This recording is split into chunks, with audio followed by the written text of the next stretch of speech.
อัปเดตงานวันนี้มาจากบิณฑบาตโอ้ยสุ่มเย็นอีกแล้วเบิ่งเด้อครับธรรมชาติตกหนักอีกแล้วเมื่อคืนนี่กบเขียดพระประสัตบ่ห้องเลยโซ่สเต็ปเมื่อวานเป็นหลายเติบบ่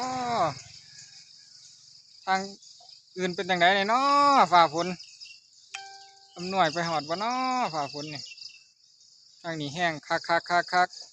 โอ้ยางจืดแจ๋เลยโอ้บรรยากาศสีสันเสาร์นี้เลยเด้อนี่บรรยากาศภายในบริเวณรอบวัดสาธุขอให้อายุวันโนสุขังพลังเทินเจริญพรสาธุอนุโมทามิ